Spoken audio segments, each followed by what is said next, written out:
Good evening to all. देखो, आज के टोटल सेमिनार में हम लोग 3 पार्ट्स में डिस्कशन करने वाले हैं। सबसे पहला और फॉरमोस्ट चीज़ जो है, तुम लोगों को गेट का स्कोप ही अच्छे से नहीं पता है। बहुत सारे कॉलेजेस ऐसे हैं जहाँ पर सीनियर जूनियर इंटरेक्शन इतना अच्छा है कि वहाँ हर सीनियर जूनियर को रिकमेंड करता है कि क्या करना चाहिए, कैसे करना चाहिए और फ्यूचर में क्या क्या स्कोप्स है। हमारे कॉलेज में अनफॉर्चुनेटली वो बिल्कुल नहीं है। तो हम लोगों को जूनियर्स को पता नहीं रहता ज़्यादा कि स्कोप क्या क्या है। अगर मैं पूछूं तुम लोगों से कि गेट में तुम लोगों को क्या क्या स्कोप दिखाई देता है, तो तुम लोग में सिर्फ 2 नाम आएंगे, एक PSU एक एमटेक। और तुम लोग सोचते हो कि 1000-1500 रैंक के बाहर कुछ हो ही नहीं सकता गेट में। इससे ज़्यादा किसी को नहीं पता होगा, शायद बहुत रेयर लोग होंगे जिनको शायद इसके बाहर पता होगा कि इसके बाहर के रैंक तक में क्या क्या हो सकता है गेट में। तो पहला तो सबसे इंपॉर्टेंट चीज़ ये है कि गेट में स्कोप कितना है और क्यों गेट मेरे लिए बहुत ज़्यादा ज़रूरी है। सबसे पहली बात ये आएगी। दूसरा पार्ट सेमिनार का ये होगा कि गेट का प्रिपरेशन अगर मेरे को करना है तो कैसे करना है, do's and don'ts of get, ठीक है। और थर्ड पार्ट ये होगा कि हमारा प्लान क्या होगा, हम लोग कैसे शुरू करेंगे, कौन सा पार्ट पहले खत्म होगा, कौन सा पार्ट बाद में खत्म होगा, वो शेड्यूल एक टाइप का वो लास्ट का रहेगा, वो छोटा सा पार्ट है, ठीक है। तो सबसे पहले हम लोग देखने वाले हैं कि गेट क्यों इंपॉर्टेंट है। गेट अभी के टाइम पे मैकेनिकल के लिए खास कर, क्योंकि PSUs बहुत ज़्यादा है मैकेनिकल में।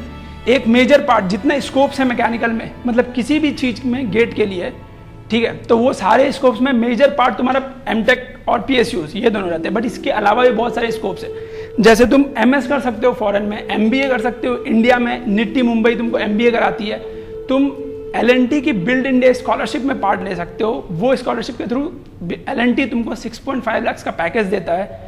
बट उसके पहले 2 साल का तुमको एमटेक कराता है किसी रिनॉन इंस्टीट्यूट से, जैसे IIT दिल्ली या IIT मद्रास, किसी भी इंस्टीट्यूट से कराएगा। तुमको पूरा खर्चा तुम्हारा वो उठाएगा, मतलब LNT पूरा पे करेगा, तुम्हारा हॉस्टल से लेकर हर चीज़ सब खर्चा वो उठाएगा। उसके बाद तुमको एडिशन में 13,500 रुपीज़ का स्टाइपेंड LNT की तरफ से मिलेगा। जो गेट का स्टाइपेंड है वो अलग। तो इतनी तुम्हारी इनकम रहेगी अगर तुमको LNT वाला मिलता है। तो ये बहुत सारे स्कोप्स हैं जो तुमको अभी तक नहीं पता है। MBA जो निट्टी मुंबई का मैं बता रहा हूँ, वो बहुत रिनॉन्ड MBA है। अगर तुम सर्च मारोगे कि MBA के टॉप कॉलेजेस, तो उसमें तुमको निट्टी मुंबई का नाम 7th या 8th रैंक पे आएगा ऑल ओवर इंडिया। IIMS के कैटेगरी का निट्टी मुंबई का MBA होता है और उसको तुमको गेट के थ्रू वैलिडिटी है, गेट के थ्रू तुम ज्वाइन कर सकते हो। गेट के थ्रू नियरली 500 से 600 रैंक तक में हमारे टाइम पे था कि निट्टी मुंबई मिल जाता था। अभी वो और पीछे चले गया 700-800 रैंक तक। और कुछ नए ब्रांचेस खुले हैं निट्टी मुंबई में जो कि इवन 1,500 से 2,000 रैंक तक भी ले रहे हैं, ठीक है, नए ब्रांचेस जो खुले हैं। तो वो स्कोप्स हैं जो तुमको अभी तक नहीं पता है, ठीक है। मेनली हम स्टार्ट करते हैं। देखो, मैं तुमको एक थोड़ा फनी टाइप का रिप्रेजेंटेशन एक सेमिनार मतलब प्रेजेंटेशन के थ्रू देना चाहता हूँ कि क्यों हमारे लिए गेट बहुत ज़्यादा जरूरी है।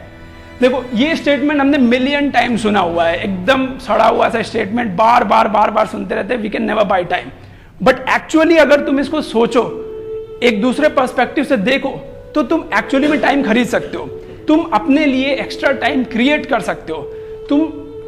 किसी भी आदमी को क्या रहता है लाइफ में कि मैं अपनी लाइफ एंजॉय कर सकूं। ऑब्वियसली कोई भी जॉब में जाकर 24/7 काम नहीं करना चाहता, कोई भी पकना नहीं चाहता अपनी लाइफ में। तो उसको क्या चाहिए, एक्स्ट्रा टाइम। तो वो टाइम तुम अगर गेट के लिए प्रिपेयर करते हो तो कैसे, तुम किसी भी कॉम्पिटिटिव एग्जाम के लिए प्रिपेयर करते हो तो कैसे तुम जनरेट कर सकते हो अपने लिए एक्स्ट्रा टाइम।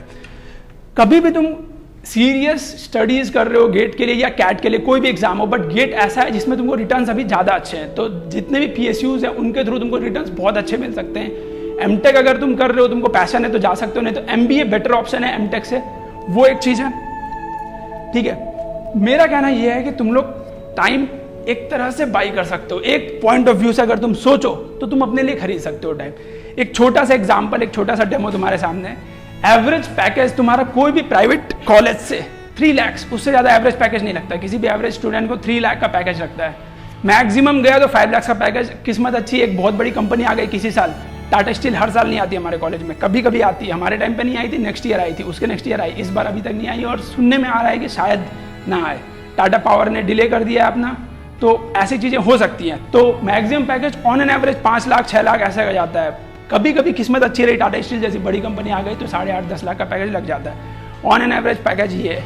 गेट के थ्रू तुम अगर PSUs ज्वाइन करते हो, एक स्कोप, सिंगल स्कोप, ठीक है, तो उसमें तुमको 20 लाख का पैकेज आफ्टर पे कमीशन जो अभी आने वाला है, तुम्हारा 2016 से आने वाला है, अप्लाई होने वाला है। तो जब तक तुम लोगों को जॉब लगेगी तब तक 20 लाख का पैकेज तुम्हारे लिए रहेगा। तो वो पैकेज तुमको मिलने वाला है। अब इसको तुम इस तरीके से सोचो कि अगर तुमने मान लो गेट के लिए सीरियस स्टडीज नहीं की तो तुमको on an average 3 lakh 4 lakh ऐसा कुछ का पैकेज लगता है। प्राइवेट में ग्रोथ जो है ऑन एन एवरेज 10% से ज़्यादा ग्रोथ किसी भी प्राइवेट कंपनी में नहीं है। 10% पर ईयर इंक्रीमेंट होगा तुम्हारा, ठीक है। 10% पर ईयर इंक्रीमेंट के हिसाब से अगर तुम कैलकुलेट करो तो 3 लाख का एवरेज पैकेज से तुमको इस इनिशियल पैकेज पे जो तुमको PSUs फर्स्ट ईयर में प्रोवाइड कर रहा है, यहाँ तक पहुँचने में 20 ईयर्स लगते हैं, 20 लॉन्ग ईयर्स। सपोज करो 2 बंदे A और B साथ में पढ़ रहे हो, तुम लोग साथ में, A और B दोनों तुम्हारे साथ में पढ़ रहे हैं। A प्रिपेयर कर रहा है गेट के लिए सीरियसली, B प्रिपेयर नहीं कर रहा है। ऑन एन एवरेज B का पैकेज 3 लाख के आसपास रहेगा। एक अगर प्रिपेयर करके PSUs ज्वाइन करता है उसका पैकेज 20 लाख का रहेगा। B को A के लेवल में पहुंचने के लिए 20 साल लगेंगे अपने लाइफ के। 20 साल बाद B वहां पहुंच पाएगा जहां A अपने फर्स्ट ईयर में था, और दोनों का लेवल मैच तो कभी नहीं हो पाएगा, क्योंकि A ने जहां से अपने करियर की शुरुआत की वहां से तो वो एक्सपोनेंशियली ग्रो करेगा। दूसरी बात देखो, एक बार तुम इतने हैवी पैकेज पे इनिशियल अगर अपना सेट कर लेते हो करियर का, जब तुम्हारे पास टाइम है लाइफ में एक्सपेरिमेंट करने के लिए, बहुत सारे लोग होंगे जो एंटरप्रेन्योरशिप में जाना चाहते होंगे, बहुत सारे लोग होंगे जिनके दिमाग में कुछ आइडियाज होंगे, कैपिटल नहीं होगा। कैपिटल तुमको मिलता है PSU से। PSUs ज्वाइन करने वाले 50% से ज़्यादा लोग रिजाइन कर देते हैं। क्यों? क्योंकि स्टार्टअप्स में जाते हैं वो लोग, स्टार्टअप्स में जाते हैं या पैसे जमा करते हैं और किसी अच्छे कॉलेज में MBA करने जाते हैं। तो अगर तुम PSUs में जाते हो तो ये तुम्हारा स्टॉपेज नहीं है। मेरे बैच में करीबन 50 लोग ज्वाइन किए थे, अभी तक 30 से ज़्यादा रिजाइन कर चुके हैं। कहीं ना कहीं वो जा चुके हैं, या तो खुद का स्टार्टअप ज्वाइन किए हैं, या तो बाहर MBA पढ़ रहे हैं, MS कर रहे हैं, कुछ ऐसा कर रहे हैं जिनमें उन्होंने 1-2 साल में कैपिटल इकट्ठा किया कंपनी से। अभी हमारे टाइम पे पैकेज कम था, 11.5 लाख का ऐसा कुछ पैकेज था, फिर भी 2 साल में इतने पैसे मिल जाते हैं कि तुम एक्सपेरिमेंट कर सकते हो लाइफ में।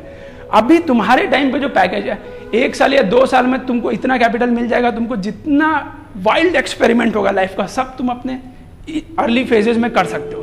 एक बार 25-26 क्रॉस होता है उसके बाद एक्सपेरिमेंट नहीं करता आदमी। 25-26 के पहले तुम्हारा एक्सपेरिमेंट करने वाला जो एज है उसमें तुमको चाहिए होता है कैपिटल, और वो तुमको इसके अलावा कहीं नहीं मिल सकता। अगर तुमको स्टार्टअप्स में कूदना है, एंटरप्रेन्योरशिप में कूदना है, कैपिटल चाहिए। कैपिटल तुमको इसके अलावा कहीं नहीं मिल सकता। MBA का सोच रहे हो, अभी तुम पास आउट होते होते 21-22 हो जाओगे। MBA का प्रिपेयर करोगे 1 साल बहुत अच्छे लग रहा है तो MBA इसी साल आ जाएगा, बट इस साल आएगा तो उतना पैसा लोन लेके तुम लाओगे, 20 लाख का लोन। उसके बाद तुमको जॉब लगेगी 15 to 18 lakh average package MBA, top MBA colleges का। उसके बाद तुमको अपना लोन रीपे करने में 2-3 साल लग जाएंगे। तुम 25-26 तब तक पहुंच चुके होगे और तुम्हारा वो एक्सपेरिमेंटल पीरियड फेज लाइफ का वो खत्म हो चुका हो। तो ऐसी बहुत सारी चीज़ें हैं जो धीरे धीरे पता चलती हैं। तुम अगर PSUs ज्वाइन करने वाले किसी भी बंदे से पूछो तो उसके बैच के 60-70% लोग रिजाइन कर ही चुके होंगे, क्योंकि एक बार कैपिटल आता है आदमी एक्सपेरिमेंट करता है लाइफ में, कहीं ना कहीं स्टार्टअप्स में कूदता है। ये एक एडिशनल बेनिफिट है। और अगर वर्स्ट केस में तुम लोग कुछ प्रिपेयर नहीं कर रहे हो, 3 लाख के स्टार्टिंग पैकेज से 10% पर ईयर का इंक्रीमेंट तुमको इस इनिशियल पैकेज पे 10 ईयर्स में ले जाएगा। तो कुछ ऐसा हाल हो जाएगा जब तुम लोग उस पैकेज पे पहुंचोगे तो ये रियलिटी है। ये तुमको अभी समझ में नहीं आ रही है, बट होता है। अगर तुम अभी 1 साल अपने लाइफ में मेहनत नहीं करते हो तो आगे बहुत सारे ईयर्स तुम वेस्ट करोगे अपने लाइफ के किसी बेकार सी कंपनी में काम करने के लिए। तो अगर तुम अभी 1 साल मेहनत करते तो हो सकता है तुम्हारा एक करियर का स्टार्ट ऐसा हो जाए कि वहां से तुम अपने लाइफ के डिसीजन खुद ले सको, किसी कंपनी पे तुमको डिपेंडेंट ना रहना पड़े। तो अभी गेट का मैं ये नहीं बोल रहा हूँ कि फायदा है, बट गेट के थ्रू जो रिटर्न्स हैं उसका बहुत बड़ा फायदा है, उसके रिटर्न्स बहुत ज़्यादा है। ठीक है, मैं एज्यूम करता हूँ कि तुम लोग समझ चुके हो कि गेट इंपॉर्टेंट है। उसके बाद नेक्स्ट क्वेश्चन जो आता है वो आता है कि कैन आई डू इट और नॉट। सबसे पहला बात तो लोगों के दिमाग में यही आता है कि भाई IITians और NITians लगे हुए हैं, भिड़े हुए हैं, हम लोग कैसे टॉप कर जाएंगे उनसे ज़्यादा। तो ऑब्वियसली कोई भी टॉपर, हर टॉपर IIT NIT से नहीं होता है। उन्होंने अपने टाइम पे मेहनत की थी, 12th लेवल पे उन्होंने अच्छे स्ट्रैटेजीज के साथ पढ़ाई की थी, वो तब टॉप किए थे। ऐसा नहीं है कि अभी भी वही टॉप करेंगे। IITs NITs में जाने के बाद भी स्टूडेंट्स इतने रिलेक्टेंट हो जाते हैं कि गेट में क्वालिफाई नहीं कर पाते हैं। तो बहुत सारे फैक्टर्स होते हैं। सिर्फ जो बाय बर्थ इंटेलिजेंस होता है वही नहीं होता टॉपर बनने के लिए, तुमको डेडिकेटेड और स्ट्रैटेजिक स्टडीज़ की ज़रूरत पड़ती है। अभी भी तुम करोगे आराम से बहुत अच्छा रैंक ला सकते हो। तुम किसी भी, अच्छा ये एक एग्जांपल मेरा बेस्ट है, मतलब मेरे को बेस्ट लगता है। कभी भी मैंने आज तक बहुत सारे सक्सेसफुल लोगों के बारे में पढ़ा है, अधिकतर उनमें से सारे स्ट्रगलर्स थे जो अपने इनिशियल फेज ऑफ लाइफ में स्ट्रगल कर रहे हैं, भाई पास नहीं हो पा रहे हैं 10th-12th में, आगे पढ़ाई उनको कंटिन्यू करने का मन नहीं है, बट लेटर स्टेजेस में कभी एक ऐसा टाइम आता है उनकी लाइफ में जब वो एक अंदर से किक आती है उनकी कि अब मेरे को कुछ करना है अच्छा। तो ऐसा नहीं है कि बाई बर्थ तुम ब्रिलियंट होने चाहिए तभी जाके तुम लाइफ में कुछ अच्छा कर सकते हो। बहुत सारे बड़े ऐसे लोग बनते हैं जो बचपन से 95% 90% वाले नहीं होते हैं, और जो 95% 90% वाले होते हैं वो कोई एक नॉर्मल सी कंपनी में नॉर्मल सा जॉब करते रहते हैं टॉपर्स बन के। तो बहुत सारी ऐसी चीज़ें हैं जो तुम लोग अभी अपने लेवल पे सोच सकते हो कि हाँ मेरे से नहीं हो पाएगा, बट बहुत सारे टॉपर्स ऐसे हैं जो इनिशियल फेज IAS और IES के टॉपर्स का कभी इंटरव्यू पढ़ना, वो लोग 10th-12th में 60-70% वाले लोग रहते हैं, बिहार झारखंड बोर्ड से पढ़े हुए लोग रहते हैं, 60-70% से ज़्यादा वहाँ वो लोग स्कोर नहीं कर पाते। वैसे लोग बहुत सारे रहते हैं। मैं तुमको खुद का एग्जाम्पल देता हूँ, पूरा एग्जाम्पल मेरी लाइफ का कि क्या हुआ था। देखो 6th क्लास में मैं पहली बार फेल किया था और बहुत ही बुरा लगा था मेरे को लगा था कि बस अब दुनिया खत्म है, अब इसके बाद मेरा कुछ नहीं हो सकता। तो मैंने फिर वहाँ से सोचा कि भाई अब तो बिल्कुल पढ़ना है और पास, फेल तो होना ही नहीं है लाइफ में कभी दोबारा। ठीक है, 7th में अच्छे से मैंने पढ़ा, 8th में और बुरा कुछ हो गया मेरा, मैं गलती से उसी सब्जेक्ट में फेल हो गया जिसको मेरे पापा पढ़ाते थे। मेरे पापा जिस सब्जेक्ट के टीचर थे उस सब्जेक्ट में मैं फेल हो गया 8th क्लास में, उससे बुरा और कुछ हो ही नहीं सकता। मैं घर में एकदम मार खाने की हालत में। फिर मैंने पढ़ाई की 9th 10th में 70% लाया मैंने झारखंड बोर्ड में। मैंने सोचा कि चलो भाई खराब परफॉर्मेंस हुआ है, बट शायद स्टेट लेवल का बोर्ड था, मेरा जो लेवल है वो ऑल इंडिया लेवल का है। तो मैंने सोचा कि चलो 12th में हम करेंगे CBSE लेंगे और ऑल इंडिया लेवल पे कम्पीट करेंगे। 11th में फिर फेल हो गया केमिस्ट्री में। गड़बड़ ये हो गई कि केमिस्ट्री मेरे को पसंद नहीं आ रहा था, और केमिस्ट्री पसंद नहीं आ रहा था तो फिर उसके बाद सप्लीमेंट्री देके किसी तरह से पास हुआ। 12th में भी केमिस्ट्री के कारण किसी तरह से बहुत मेहनत की मैंने, पास हो गया 12th में, बट 71% आया, 1% का इंप्रूवमेंट हुआ 10 से 12 में। फिर मेरे को बहुत लोगों ने बोला यार तेरा जो दिमाग है वो ऑल इंडिया कंपटीशन लेवल का है, तू लिखने वाला नहीं है, लिखने पढ़ने वाला नहीं है। तो मैंने बोला चलो यार दे के देखते हैं। AIEEE दिया मैंने, 3,30,000 से भी ऊपर रैंक था मेरा, ऐसा था। तो विदाउट प्रिपरेशन चाहे तुम कितने भी ब्रिलियंट हो या फिर तुम कितने भी खराब क्यों ना हो, और प्रिपरेशन कर लो तो तुम टॉप कर सकते हो। ऐसा नहीं था कि मैं कोई अलग बंदा था पहले, बिल्कुल नहीं। मेरे को कोई स्कोप नहीं बचा था, 3 लाख से ऊपर रैंक, कोई भी गवर्नमेंट कॉलेज नहीं मिल रहा था। झारखंड जहाँ से मैं हूँ, मतलब 10 साल से झारखंड में रह रहा हूँ, जमशेदपुर तरफ में, वहाँ पर BIT सिंदरी तक नहीं मिल पाया मेरे को, इतनी खराब हालत थी मेरी। लास्टली किट आना पड़ा जैसे तुम लोग आए हुए हो। एकदम लास्ट ऑप्शन जो बचा उसमें आ गए।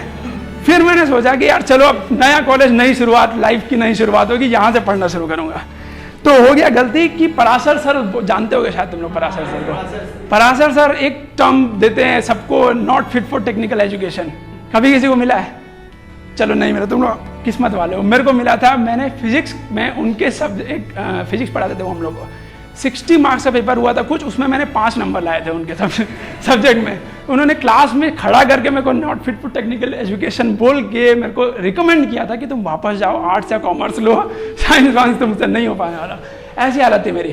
तो ये जो खराब हालत थी ये इसलिए क्योंकि इंटरेस्ट नहीं था मेरा, थोड़ा भी इंटरेस्ट नहीं था। मेरे को पता ही नहीं चलता था कि आगे स्कोप क्या है।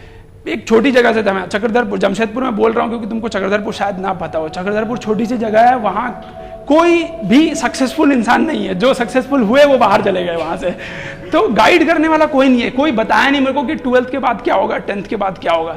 10th में उन्होंने बोला कि भाई आखिरी दिन पढ़ रहे हो तुम, 10th के बाद पढ़ना ही नहीं पड़ेगा तुमको। 10th के बाद 12th में पढ़ लिया, फिर 12th में बोला आगे और पढ़, आगे क्या होगा किसी ने बताया ही नहीं। मतलब मेरे को 12th तक नहीं पता था कि IEEE IIT होता है। 12th देने के बाद मेरे को लोगों ने बोला कि कंपटीशन दे सकते हो, तो 1 साल ड्रॉप करके मैंने IEEE दिया। 1 साल ड्रॉप करने के बाद ऐसा रह गया, तो बहुत बुरी हालत थी मेरी। तो वो चीज़ था, बट उसके बाद धीरे धीरे आगे बढ़ा। एक और चीज़, ये तो मैं बोलूँगा कि मेरा खुद का था, IPL देखने के चक्कर में मेरे मैथ्स में D ग्रेड आ गए थे 2nd ईयर में, बहुत बुरी हालत थी मेरी। ये मैंने पढ़ा नहीं था, बट यहाँ पर पढ़ने के बाद मेरे बुरे हाल थे।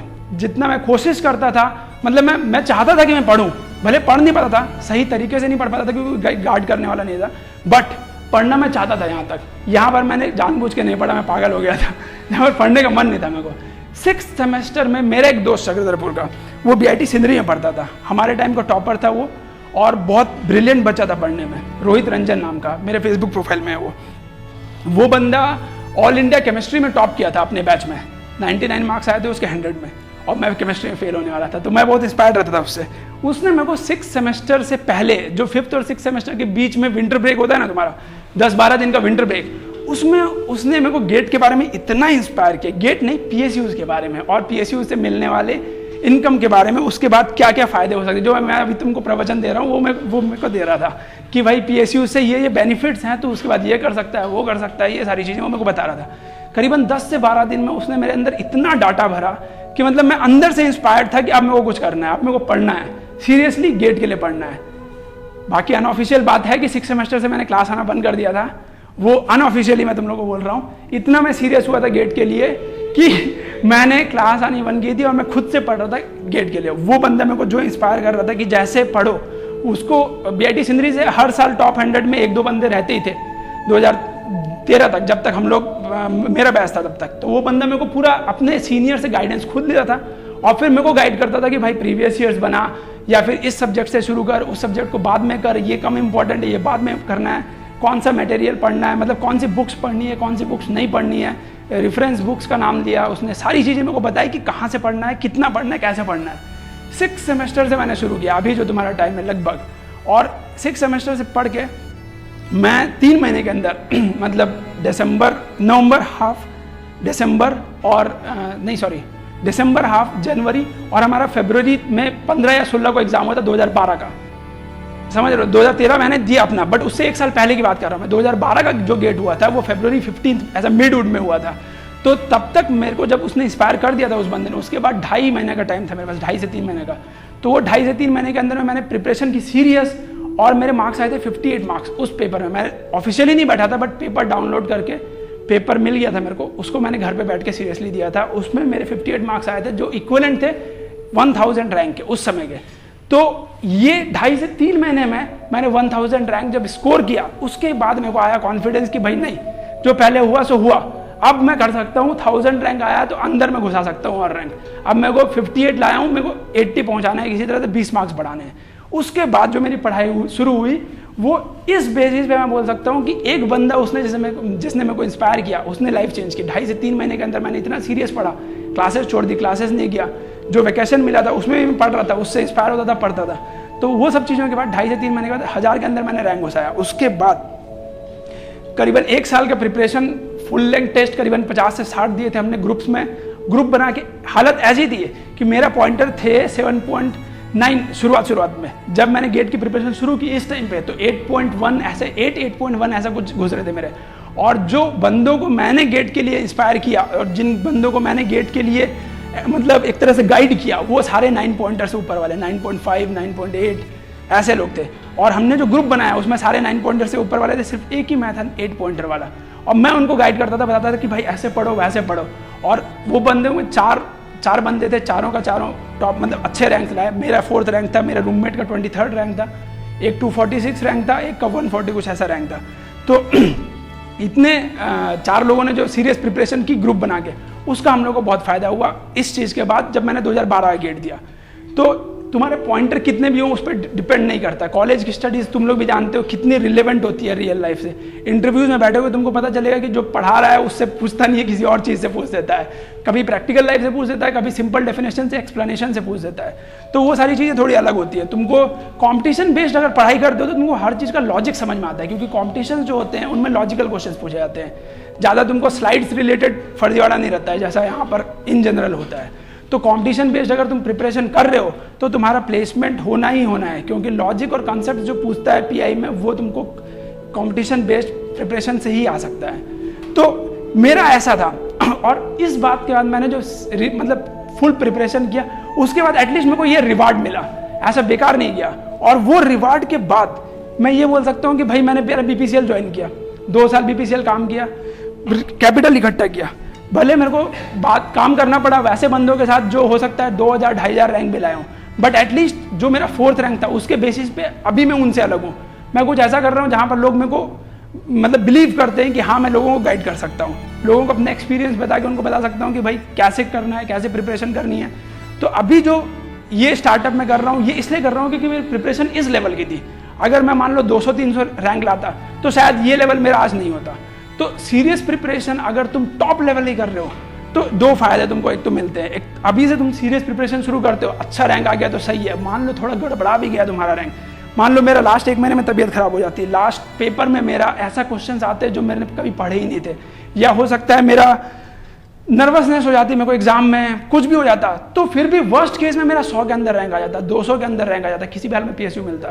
तो अगर तुम टारगेट करते हो तो टॉप रैंक्स को टारगेट करो, इनिशियल नहीं, इनिशियल मैंने भी टारगेट नहीं किया था, मैंने 2012 के लिए टारगेट करके रखा था मैं कि 1000 के अंदर लाना है या 2000 के अंदर लाना है, ऐसा कुछ सोच के रखा था। उसके बाद मैंने टारगेट किया कि हाँ 100 के अंदर लाना है। तो अभी तुम लोग के पास टाइम है, इस बार का 2016 का पेपर दो तुम लोग, 2.5-3 महीना कोई बड़ी बात नहीं, आराम से तुम लोग पढ़ोगे, सिंपल बेसिक क्वेश्चन जो आते हैं 50-60 मार्क्स गेट में तुम सिर्फ फॉर्मूला याद करके ला सकते हो, उससे ज़्यादा पढ़ना ही नहीं रहता, उससे ज़्यादा प्रैक्टिस की भी जरूरत नहीं, 50-60 मार्क्स आराम से आएंगे गेट में तुम्हारा, अगर तुम सिर्फ फॉर्मूला याद करके जा रहे हो। उसके बाद 60-70-80 उस रेंज में पहुंचाने के लिए तुमको प्रैक्टिस और कॉमन सेंस तुम्हारा कितना है, लॉजिकल एबिलिटीज कितनी है, उनके ऊपर डिपेंड करता है। ठीक है, तो मैं तुम लोग को भी यही बोलना चाहूंगा कि प्रिपेयर करो 2016 के लिए। 3 महीने हैं अभी तुम्हारे पास, नवंबर पूरा है, दिसंबर पूरा है, जनवरी पूरा है, जनवरी एंड में तुम्हारा एग्जाम होगा। उसके बाद मैं यहाँ खुद से सिमुलेटेड गेट कंडक्ट कराऊंगा तुम्हारा, जैसे ही तुम्हारा गेट 2016 का पेपर खत्म होगा,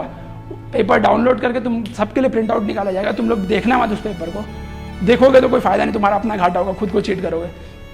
पेपर कंडक्ट होंगे यहाँ पर, उसके लिए प्रिपेयर करो। 17 तो दूर की बात है, 16 के लिए पहले टारगेट करो, देखो तुम्हारे कितने रैंक आ रहे हैं, 2000, 5000, 6000 कितना रैंक आ रहा है। उसके बाद तुमको एक रियलिस्टिक टारगेट मिलेगा कि हाँ अब मेरे को इतना टारगेट करके चलना है, पहला टारगेट इतना रखो। ठीक है देखो अपॉर्चुनिटीज इन गेट, ये जो मैं बता रहा था, सबसे बेस्ट अपॉर्चुनिटी अगर तुम बोलो लॉन्ग टर्म के लिए, अगर तुम किसी कंपनी में रुकना चाहते हो, वहां थ्रू आउट लाइफ स्पेंड करना चाहते हो, निट्टी मुंबई चले जाओ, पीएसयूज मत जाओ। पीएसयू से बेटर तुमको थोड़ा और बेटर निट्टी मुंबई का स्कोप है। निट्टी मुंबई में एवरेज पैकेज 13-14 लाख ऐसे जाता है और वहाँ ग्रोथ बहुत सही है, तुमको मैनेजमेंट स्किल्स सीखने को मिलेंगी और बहुत सही एक्सपोजर मिलेगा वहाँ पर। जो बड़ी बड़ी कंपनीज आती है वहाँ पर एक्सपोजर बहुत सही मिलेगा। पीएसयूज में सिर्फ एक घाटा है, मॉनिटरी बहुत सही है पीएसयूज, बट एक सिर्फ छोटा सा घाटा है कि इसमें ये क्या मैं बोलूँ, रिजर्वेशन सिस्टम है। और बहुत सारे लोग ऐसे रहेंगे तुम्हारे साथ में जिनको तुम बोलोगे कि ये मेरा बॉस है बट मेरे से कम जानता है, तो ये चीज़ें थोड़ा गड़बड़ हो जाती है वहाँ पर। कई बार ईगो क्लैशेस हो जाते हैं, बॉसेस कभी कभी ऐसे होते हैं जो समझते नहीं है बात को बट तुमको फोर्स करेंगे किसी चीज़ में, कभी कभी ऐसा होता है। बट मॉनेटरी वैल्यूज में तुमको मॉनेटरी बेनिफिट्स में इससे ज़्यादा कहीं नहीं मिलने वाला। पीएसयूज बेस्ट है, तुम्हारा अभी पे कमीशन का 20 लाख नियरली पैकेज जाएगा, 18 to 20 लाख के बीच में वो है।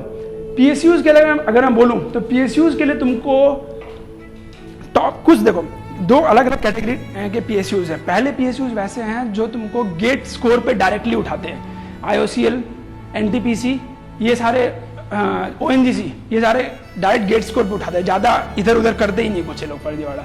बीपीसीएल, एचपीसीएल दो ऐसी कंपनीज हैं जो गेट स्कोर को कम ये देती हैं, वेटेज देती हैं और तुम्हारे जीडी और पीआई को ज़्यादा वेटेज देती हैं। ठीक है, तो बीपीसीएल, एचपीसीएल में बहुत बार पीछे रैंक वालों का भी होता है। अभी का करंट सिनेरियो ऐसा है कि तुम जनरल में अगर हो 600 रैंक के अंदर, 500 रैंक के अंदर तुम्हारा रैंक है, तुम्हारा किसी न किसी पीएसयूज में आराम से हो जाएगा। बट अगर तुम 600 से 1000 के बीच में हो या 1000 या 1200 के बीच में हो, फिर तुम्हारा जीडीपीआई पे डिपेंड करता है कि बीपीसीएल, एचपीसीएल एक अकेली अपॉर्चुनिटी रहेगी तुम्हारे पास। उन दोनों में अगर तुमने जीडीपीआई अच्छे से दिया तो इवन 1000-1100 रैंक तक भी सिलेक्शन हुए हैं। ठीक है, तो 600 रैंक तक, 500 रैंक तक तुम पकड़ के चलो, पीएसयू श्योर शॉट मिलता है। उसके बाद तुम्हारा है कि 1000 रैंक के अंदर में अगर तुम हो, 600 से 1000 रैंक के अंदर में, तो तुम्हारा बीपीसीएल और एचपीसीएल दो रहेगा कंपनी जिसको तुम टारगेट करोगे। जीडीपीआई अच्छे गए तो उन दोनों में हो सकता है, नहीं गए अच्छे तो फिर अगले साल ट्राई करना, ऐसा हो जाएगा। एमबीए निट्टी मुंबई से अगर तुमको करना है तो करीबन 600-700 रैंक तक हो जाता है। नए जो ब्रांचेस शुरू हुए हैं 1500 से 2000 रैंक तक हो जाता है। एमटेक जो तुमको करना है, अगर आईआईटी से एमटेक करना है, आईआईटी से एमटेक करने के लिए तुमको स्कोप समझ के रखो, तुम 1500 आईआईटी गुवाहाटी तुमको 1500 तक मिल जाएगा। अगर खराब ब्रांचेस लेना चाहोगे, main stream branches, design, thermal, production, इनको छोड़ के बाकी जैसे कैड की ब्रांच या सीआईएम की ब्रांच, ऐसी ब्रांचेस लेने चाहोगे तो 2000 रैंक तक, 2500 रैंक तक भी होता है। ठीक है, मरीन इंजीनियरिंग ले लिया तुमने, वो सब ले लिया तो 2-2500 रैंक तक होता है। और एनआईटी तो तुम्हारे 3-3500 रैंक तक जाते हैं।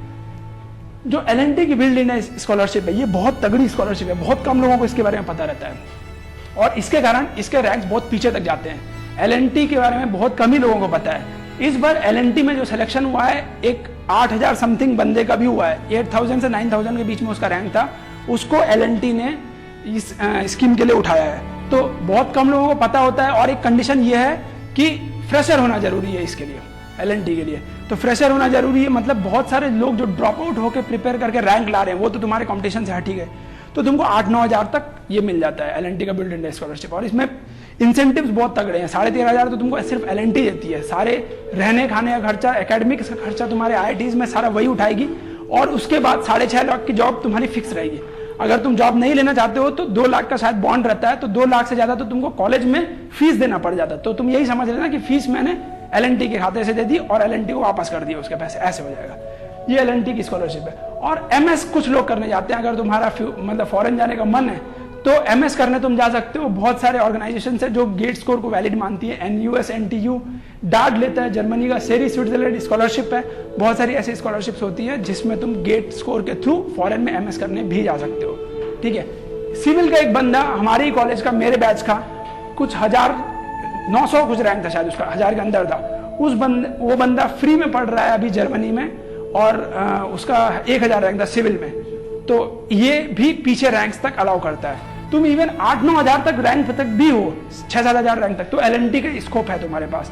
और MTech कर सकते हो अगर तुम, तो वो 3,500-4 हज़ार तक NITs में MTech मिल जाएगा। NITs में MTech करते हुए दोबारा प्रिपेयर करने के लिए भी बहुत लोग जाते हैं। NITs में टाइम मिल जाता है पढ़ने का, तो एक बार फिर से गेट देते हैं। वैसा भी प्लान रहता है बहुत सारे लोगों का, ठीक है। लास्ट में एक चीज यही है, नेवर गिव अप। कभी भी लाइफ में गिव अप नहीं। कभी भी हो सकता है, तुम कभी भी लाइफ में ऊपर उठ सकते हो। तुमको कभी नहीं पता कि कब तुम एक ऐसा स्ट्राइक आएगा अंदर से कि तुम बोलोगे कि आप में वो करना है, आप में को प्रिपेयर करना है। पहले जो भी हुआ, फेलियर जितने भी हुए, सबको भूल जाओ, एक फ्रेश स्टार्ट करो। 3 महीने दो, 3 महीने दे के देखो। ये गेट 2016 का पेपर दे के देखो, 1,000-2,000 के अंदर रैंक आएगा। तुमको लग रहा है कि मैं कर सकता हूं, तो आगे का 1 साल कंटिन्यू करना, नहीं लगेगा तो छोड़ देना गेट की प्रिपरेशन। ऐसा है, 3 महीने कंटिन्यू करके देखो। मैं कॉन्फिडेंस से बोल सकता हूँ 3 महीने अगर तुमने सीरियस पढ़ाई कर दी तो तुम 2,000 के रैंक अंदर आराम से ले आओगे। सिर्फ तुमको फॉर्मूलाज पढ़ने अच्छे से, उतना काम तुमको करना है। 3 महीने का ट्राई दो। अगर लगता है कि गेट नहीं हो पाएगा तो वहीं पर छोड़ देना, बट आराम से होगा अगर तुमने सीरियस प्रिपरेशन की तो। ये हुआ तुम्हारा सिंपल प्रेजेंटेशन, जहां बता रहा था तुमको कि क्या जरूरी है, मतलब गेट क्यों जरूरी है तुम्हारे लिए, क्या क्या स्कोप्स है और कितने रैंक तक तुम सेफ हो गेट में। अगर तुम इवन 6-7 हज़ार रैंक तक भी हो तो भी सेफ हो, क्योंकि तुम MTech करने कहीं चले जाते हो, तुमको स्कॉलरशिप 12,500 रुपये तो गवर्नमेंट देती है। उसके